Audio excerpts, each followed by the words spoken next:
Bom dia, Silmar César Miller. Muito bom dia, Otávio. Bom dia aos amigos do Petro Viva. Parece que chega de alagamentos, hein? Parece que agora a chuva começa a dar uma trégua, a gente vai saber daqui a pouquinho. Ontem foi mais um dia de transtornos. Né? É verdade. Vamos lá, então. Antes dos outros assuntos, as nossas cotações e o mercado financeiro. Tavinho, o dia começa azedo novamente. Parece uma repetição da segunda-feira aqui.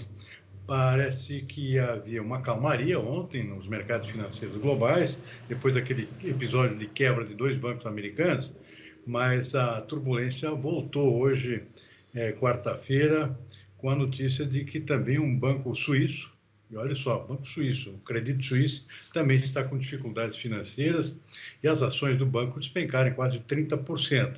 Isso acabou contaminando novamente o mercado financeiro global e também o mercado de commodities. A principal vítima no momento está sendo novamente o petróleo desabando aí, queda de 4,2%, petróleo tipo Brent, negociado em Londres, está caindo para $74,20 o barril, e o tipo WTI, que é negociado na Bolsa de Nova York, já está abaixo dos 70, $68,20 o barril. Queda forte, portanto, de mais de 4%. Bolsas de valores também despencando mundo afora. Bolsa de Frankfurt, na Alemanha, o índice DAX caindo 2,5%. Bolsas americanas todas em queda. O índice Dow Jones, agora há pouco, estava caindo 1,3%. Está subindo é o dólar lá fora, uma alta de 1,1%, o dólar index, que é uma alta expressiva, já que é um comparativo entre várias moedas fortes. Não tem a ver aqui com o nosso real. Mercado de commodities agrícolas também sentiu a contaminação dessa aversão a riscos globais por conta desse banco em dificuldades, ou seja, está aparecendo aqui o mercado que está vendo já um contágio. Depois daquela quebra de dois bancos americanos, ninguém imaginava um banco suíço, que é o Credit Suisse, é um banco bem conhecido, é um dos grandes bancos mundiais, se não me engano, está entre os 40 maiores do mundo, com dificuldades, né? Também. E então a aversão a risco nos mercados de commodities agrícolas também por conta disso. Soja, por exemplo, está caindo na Bolsa de Chicago 0,5%, algodão em Nova York também com queda forte, nesse caso 2,7%, algodão também costuma acompanhar o petróleo. Café arábica caindo bastante, 2,3%, açúcar também, menos 0,8%, suco de laranja que estava em alta até ontem volta a cair, 0,8%, cacau também 1,3%. Nosso boi gordo aqui na B3, que não tem nada a ver com isso, também cai nesta quarta-feira 0,7%. Na contramão, só está subindo o milho e o trigo por conta de incertezas com relação lá à continuidade ou não das exportações da Ucrânia pelos seus portos, já que o acordo atual termina em março, nesse mês. Havia uma expectativa de que, até por declarações de um membro do governo russo, de que esse acordo seria prorrogado, mas não é isso que está acontecendo hoje. As incertezas continuam, não se sabe se e quando isso aconteceria. Então, milho e trigo tem muito a ver com a exportação, por isso. Aqui para o pessoal falar menos. Trigo mais 0,5%. Esse é o retrato do mercado nesse momento, tá vendo? Você deu uma picotada aí um pouquinho, perdemos um pouquinho de algumas coisas, mas tudo bem, compreensível. Vamos voltar à questão do Credit Suisse. Eu conheço o banco, no Brasil ele teve uma associação, ou tem ainda, não sei, com o francês e brasileiro, o BFB, era BFB Credit Suisse. E sempre foi um banco, você ainda citou, ele está entre os 30 maiores do mundo. E sempre foi uma instituição financeira que sempre teve para os seus clientes investimentos audaciosos, sempre de olho em pontas grandes do mercado. Como que quebrou lá? O mercado de tecnologia, é o mercado de ponta. Pode ser, eu não sei, estou conjecturando aqui, pode ser que o Credit Suisse estava muito lastreado em ações ou investimentos feitos lá no Silicon Valley. Né? E aí, com essas empresas aí caindo, ele lastreado lá, as empresas diminuindo e a saída e a quebra daquele banco lá, que era o principal e o terceiro americano, pode ser que isso tenha pesado na balança. Mas se pesou no Credit Suisse, a gente sabe que investimentos em tecnologia no Silicon Valley, o Vale do Silício, lá nos Estados Unidos, todas as instituições financeiras mundiais devem ter um pouquinho lá. Portanto, aquela primeira informação que foi dada, inclusive aqui no Brasil, pelo ministro da Economia, Fernando Haddad, dizendo que por aqui estava tudo bem, os bancos estavam seguros, etc. e tal, mas as operações globais hoje, elas são muito dinâmicas e rápidas, e todas via internet, né, Silmar? Sem dúvida.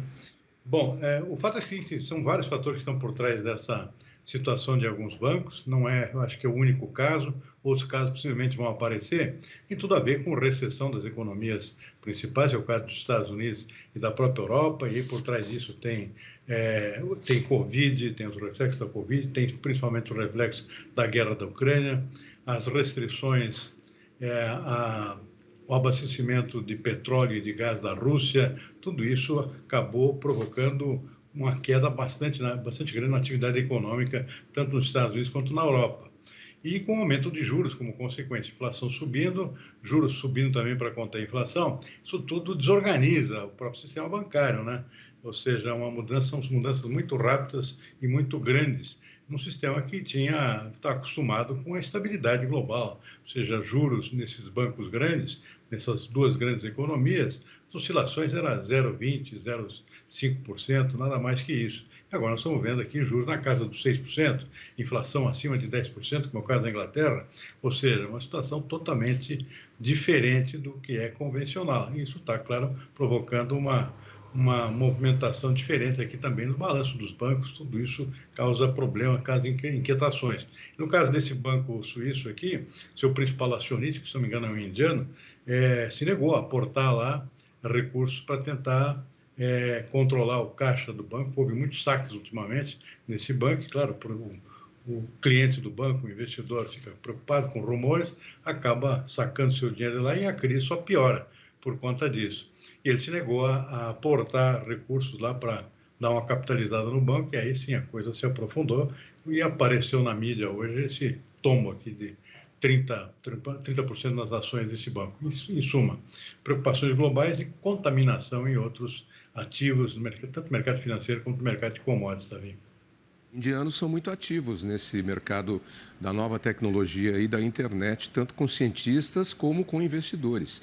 E existem grandes milionários na Índia que investem pesado nesses segmentos. Esse que é o principal investidor aí do Credit Suisse pode estar também nisso e, claro, não quis segurar a bucha porque já viu que a coisa não anda boa. Bom, mas enfim, são coisas do mercado global. Para ele está sendo um mundo diferente, né? Inflação de 10%, 8%, ter que aumentar juro para poder segurar a inflação. Para nós é um cenário que sempre foi assim. Olha, Davi, o reflexo aqui no Brasil também, eu esqueci de mencionar, o Bovespa, o mercado de ações, despencando também, está caindo 1,4% agora há pouco, e o dólar, que estava caindo, voltou a subir por conta dessa situação toda, dessa turbulência global causada por mais um banco em dificuldades. Quando acontecem essas turbulências no mercado financeiro, o caminho certo é a bolsa cair, porque os negócios futuros não estão seguros e aí as pessoas vão se lastrear e buscar segurança numa moeda forte, no caso, o dólar ou até no ouro. Essa é a regra do mercado. Quer dizer que o negócio da Turquia, a exportação de grãos pela Turquia, a Rússia disse que tudo bem, aceitou o acordo, mas a Ucrânia disse que não. Não está certo, então, o retorno das exportações? Não está bem certo, pelo menos até amanhã de hoje. Tá. Apesar da declaração desse membro do governo russo, nós estamos aí dispostos a prorrogar por mais 60 dias, mas hoje a notícia é que não tem nada certo ainda. As negociações continuam. Como diz o Datena, falou o que não devia, falou o que tinha que falar lá. E nossas exportações aí, esses novos números, a gente já vem acompanhando, são seguidos aí. Quais os destaques que você faz? A carne de frango é um dos destaques. Infelizmente o resultado não foi muito bom em fevereiro, assim como em janeiro também não tinha sido nada espetacular por conta de falta de soja, que é o produto líder da pauta de exportação do agronegócio. Ou seja, a safra do ano passado foi pequena, portanto não tinha quase nada de restos de excedentes para embarcar no mês de janeiro. E agora, em fevereiro, atrasou a colheita da safra nova de soja por causa do excesso de chuvas, que a gente vem acompanhando aí em toda a região centro-oeste, partes do sul também, no caso do Paraná e Mato Grosso, que são os primeiros a exportarem. Não tinha muita soja para embarcar também em fevereiro, então atrasou tudo. A soja realmente é a grande responsável pela queda agora no mês de fevereiro no total das exportações.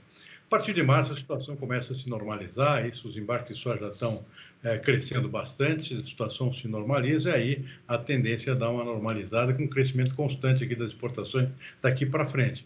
Agora, o que se destaca aqui de comportamento positivo, que é sempre bom lembrar, milho seguiu ainda com boas exportações em janeiro e fevereiro, carne de frango, carne suína também, destacando bastante aqui nesses 2 primeiros meses do ano, em volume e em valor, inclusive para a China, ou seja, é uma boa notícia para o pessoal da suinocultura.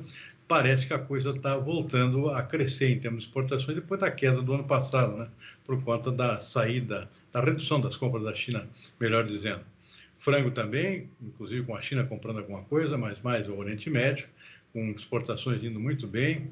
No acumulado até agora, tem ainda o destaque, o açúcar teve um bom crescimento nesses 2 primeiros meses, apesar de estar em período de entre-safra de cana aqui no Brasil, mas tem o resto aqui do ano passado que continua sendo exportado. No lado negativo, pouco café sendo embarcado, entre-safra nesse momento, algodão também pouca coisa, e, claro, o principal destaque negativo está vindo carne bovina, né? Está parado, né? Exportação. Fevereiro já parou, março continua também. Então, o resultado muito ruim das exportações do setor de carne bovina nesses 2 primeiros meses do ano. Isso ajudou a dar uma baixada aqui no resultado total, juntamente com essa questão da soja. O pessoal da Angus está aqui. O tema de hoje da nossa entrevista ao vivo aqui no estúdio é justamente o mercado de carne bovina. Então, vamos detalhar um pouquinho mais na entrevista com o pessoal da Angus aqui daqui a pouquinho, mas essas informações que você passou aí são ótimas e já vão servir de base para uma boa parte da nossa conversa. Ok, Silmar? Quem está vindo, boa tarde, até amanhã. Até amanhã para você. Ótima quarta-feira, amigo.